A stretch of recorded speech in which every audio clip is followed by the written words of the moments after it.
नमः अस्मद् परम गुरुभ्यो नमः। अस्मद् सर्व गुरुभ्यो नमः।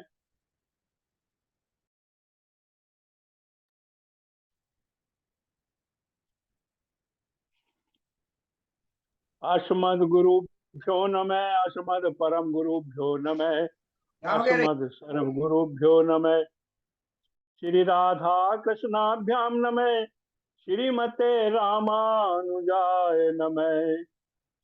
लंबोदरम परम सुंदरम मेघदंतम रक्तांबरम त्रिनयनम परमं पवित्रम उदद्दिवाकरज्वलकायकान्तं विघ्नेश्वरं शकल विघ्न हरं नमामि। शरीरं स्वरूपं ततो वै कलत्रं यश्चारुचित्तं धनं मेरुतुल्यं मनश्चैन लग्नै श्री गुरुरंघि पद में तत्किं तत्किं तत्किं तत्किं नारायणं नमस्कृत्यं नरं चैव नरोत्तमं देवी सरस्वती व्यासं ततो जय मुदरे। जय तु देवो देवकी नंदनो अयम्। जय तु कृष्णो विष्णु वंश प्रदीप। जय तु मेघ श्यामल कोमलांगम।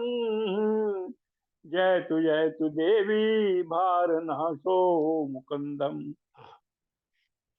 नरो नमः परमहंसा स्वाधित चरण कमल चिन्ह मकरंदाय भक्त जनमानस निवासाय श्री रामचंद्राय कृष्णं त्वदीयं पद पंकज पंचरान्तम् अद्यैव ते विशतु मानस राजहंस प्राण प्रयाण समय कफ बात पित्त कंठावरोधेन बदो स्मरणं कुतस्ते बर्रः पीडं नटवर बपु कर्णियो कर्णिकारम् बिभ्रदवास कनक कपिशं वैजयन्ती च मालाम् रंधान वेणुधर सुदया पूरयन गोप वृंदई वृंदाश्रय स्वपद रमणम प्रविष्टम गीत कीर्ति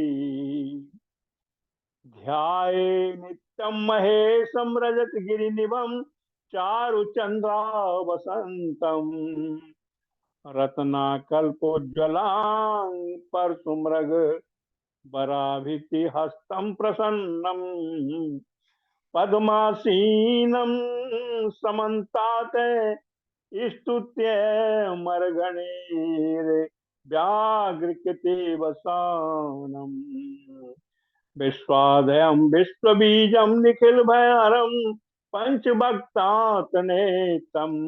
रामाय रामभद्राय रामचंद्राय वेदसे रघुनाथाय नाथाय सीताये पतिये नमः। लक्ष्मीनाथ समारंभं नाथयामुनि मुत्तमम् अस्मदाचार्य पर्यन्तं वंदे श्री गुरु परंपरा। अंजनानंदनम वीरम जानकी शोकनाशनम कपीशमक्ष हंतारम वंदे लंका भयंकरम मुखम करोति वाचालां पंगुं लंघयते गिरिं यत्कृपालतमहं वन्दे परमानंद माधव। माँ शारदे कहाँ तू बीणा बजा रही है छम छम छमाते आजा वाणी बुला रही है भक्त भक्ति भगवंत गुरु चतुर नाम बपुए इनके पद बंधन किए नासत विघ्न अनेक।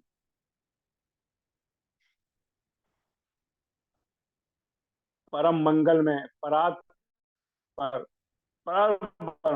परमात्मा परम पिता परमात्मा अकारण करुणा वर्णालय अकारण करुणा कारक अचिंत्य कल्याण गुणगण निधान, सर्वेश्वर सर्वाधिक पति श्रेष्ठ, आचरणवान, प्रजा के सुखदाता, संहार करता, पार्वती नाथ, परस्मारी गणों के स्वामी, आकाश आदि अष्ट मूर्तियों वाले, विश्वस्य विज्ञान के पूर्ण ज्ञाता, देवादिदेव, त्रिनेत्र धारी, दुख स्वप्न नाशक, पंचोत्पादक, सर्वेश्वर, मंगल करता, आदि अंतरहित, सबके कारण, श्री श्याम सदाशिव भगवान के चरणों में कोटि से नमन, बंदन, अभिनंदन।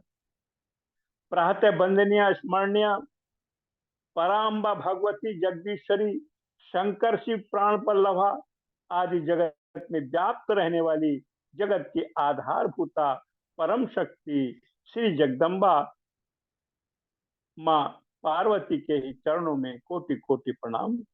समस्त भूतादि सिया राम मैं सब जग जानी, करहूं प्रणाम जोर जुग पानी। सिया राम मैं सब जग जानी, करहूं प्रणाम जोर जुग पानी। समुपस्थित भगवत भक्त, शिव कथा अनुरागी सज्जनों, भक्तिमयी मात्र शक्ति भगनी बांधवो, भगवत चरण चंचरी, भगवत पादार बिंद, मकरंद रस पे वासु सुधी जन, भूवि भावुक रसिक वृंदजन।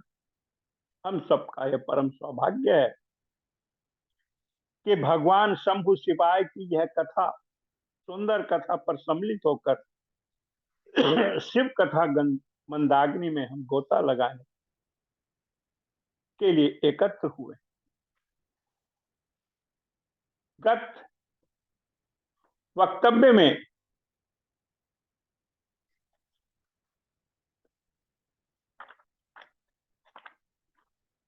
हम श्रवण कर रहे थे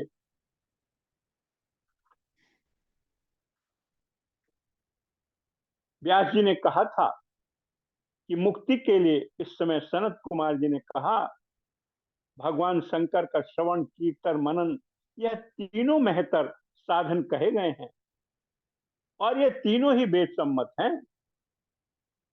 व्यासी पूर्व काल में मुझे भी ऐसा भ्रम हुआ था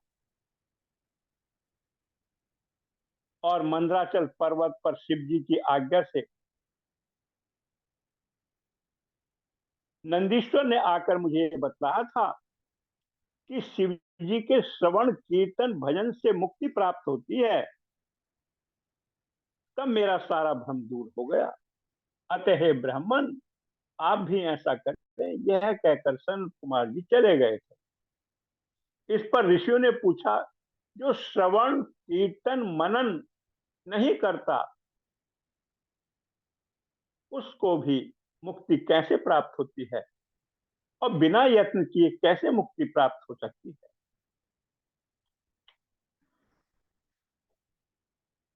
तब सूत जी ने कहा श्रवणादि के लिंगम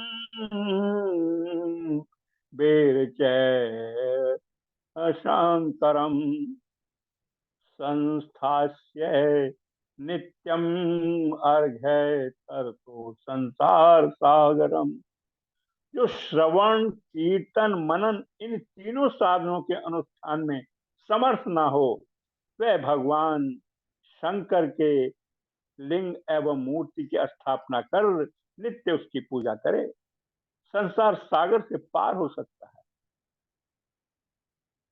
कितना सुंदर कहते हैं सूत जी, हे ऋषियों श्रवणादि के शक्तो लिंगम वीर शासकम शांतकम संस्थास्य नित्यम अर्घ्य तरते संसार सागरम।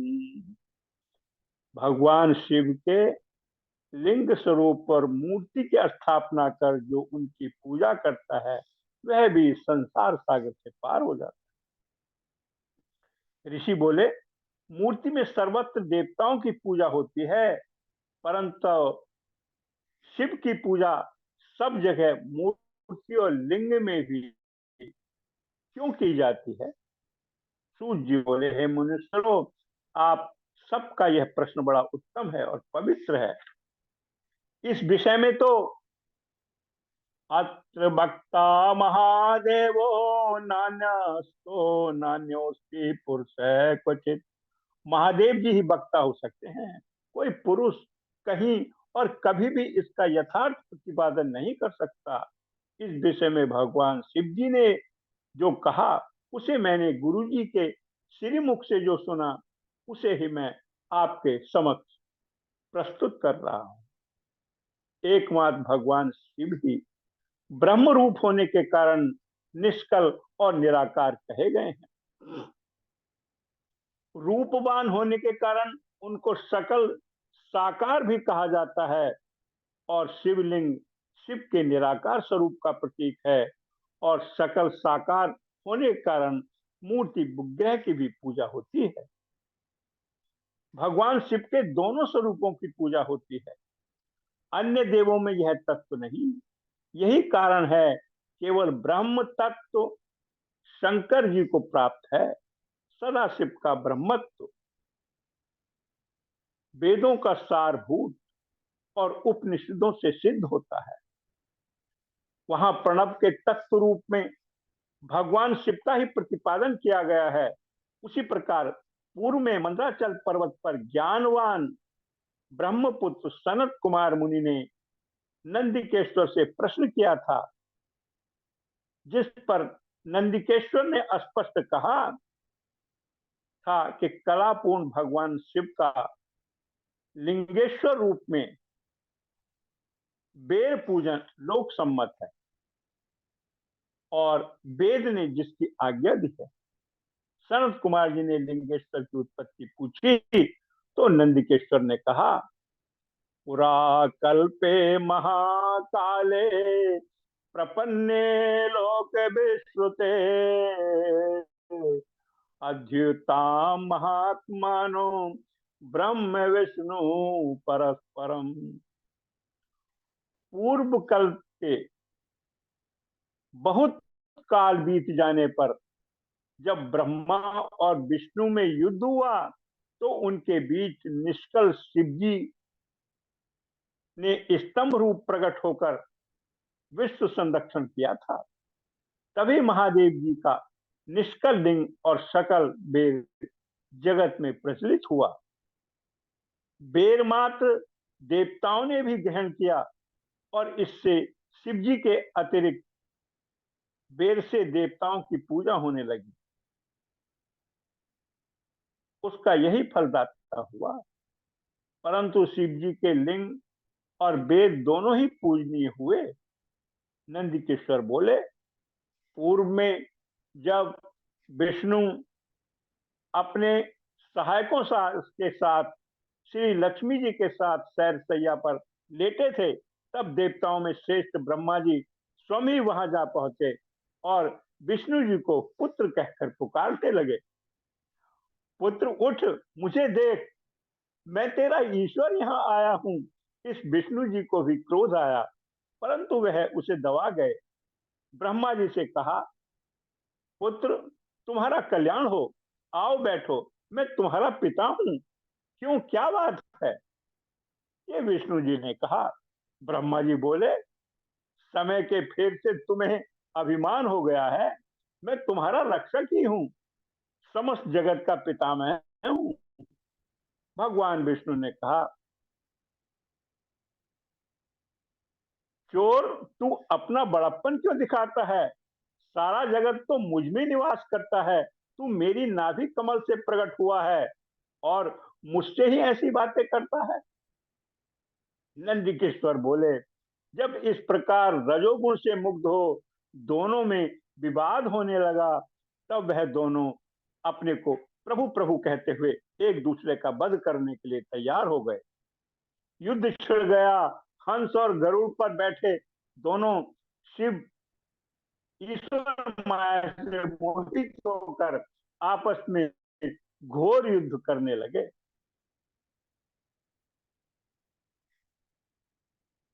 ईश्वरीय शिव माया से मोहित हो गए। उनके वाहन भी लड़ने लगे। ब्रह्मा जी के वक्ष स्थल पर विष्णु जी ने अनेकों अस्त्रों का प्रहार कर उन्हें व्याकुल कर दिया। इससे कुपित होकर ब्रह्मा जी ने भी उनके वक्ष स्थल पर भयानक प्रभाव किया। एक दूसरे के प्रति युद्ध से भ्रमित श्रमित विष्णु जी हाँफने लगे। उस भयंकर युद्ध को देखने के लिए सभी देवगण अपने अपने विमानों में बैठकर युद्ध स्थल पर पहुंच गए। यहाँ युद्ध में तत्पर महाज्ञानी विष्णु ने अतिशय क्रोध के साथ दीर्घ निश्वास लेते हुए ब्रह्मा जी को लक्ष्य कर भयंकर माहेश्वर अस्त्र का संधान किया। ब्रह्मा जी ने भी तभी क्रोध में भरकर विष्णु जी के हृदय को लक्ष्य बनाकर ब्रह्मांड को कंपित करने वाले भयंकर पशुपति अस्त्र का संधान किया। सूर्य के समान हजारों मुख वाले अत्यंत उग्र तथा प्रचंड आंधी के समान भयंकर दोनों भयंकर युद्ध को देख देवतागण सभी बहुत दुखी हो गए और आपस में लड़ने लगे।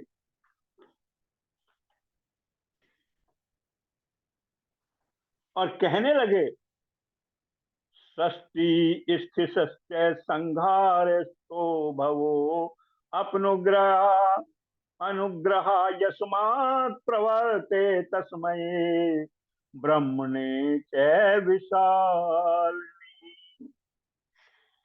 जिसके द्वारा सृष्टि स्थिति प्रलय तिरोभाव तथा अनुग्रह होता है और जिसकी कृपा के बिन इस भूमंडल पर अपनी इच्छा से एक क्षण का भी विनाश करने में कोई भी समर्थ नहीं होता, उन त्रिशूलधारी ब्रह्म स्वरूप महेश्वर को मैं नमस्कार करता हूं।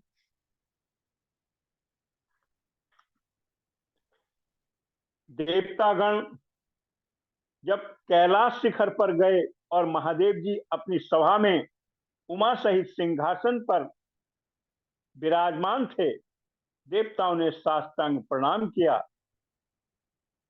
महादेव जी को नमस्कार किया। महादेव जी बोले, पुत्रों सब कुशल से तो है ना?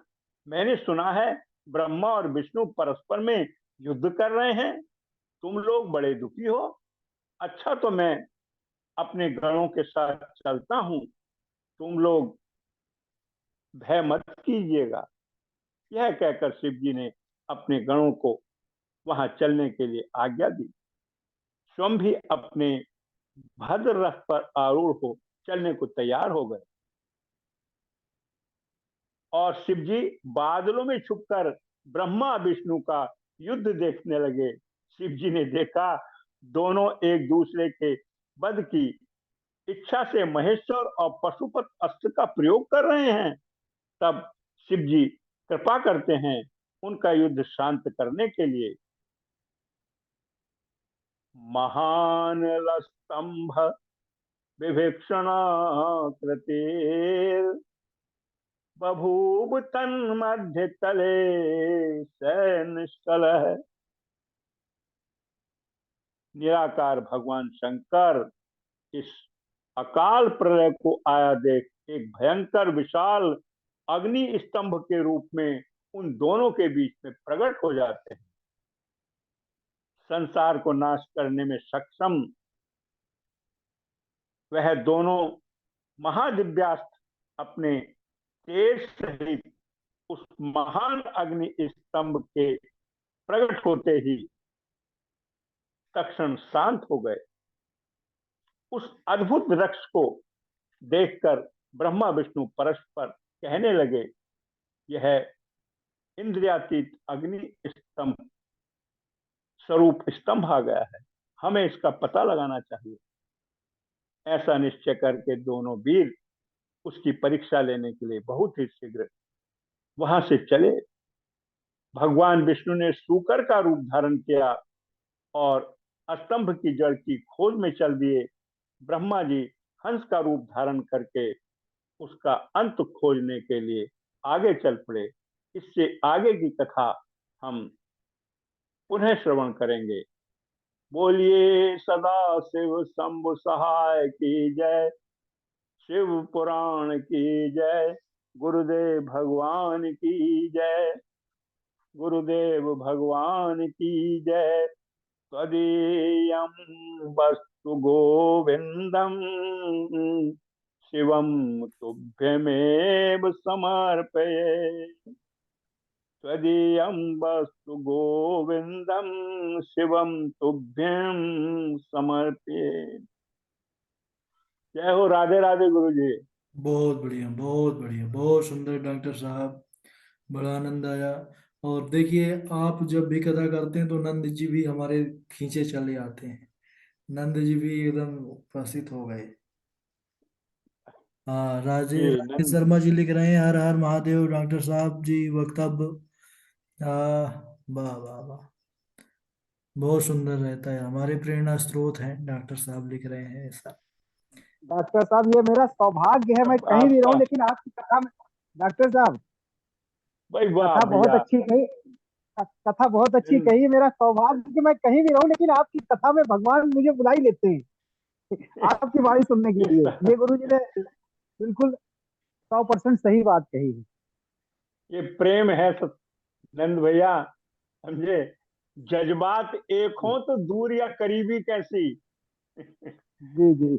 आप दूर बैठे अब भी देखिए, जो है। एक लोग एक आ गए थे महाराज जी। अभी 9:30 बजे जी। जस्ट वो निकले हैं, तुरंत हमने मोबाइल को ऑन किया।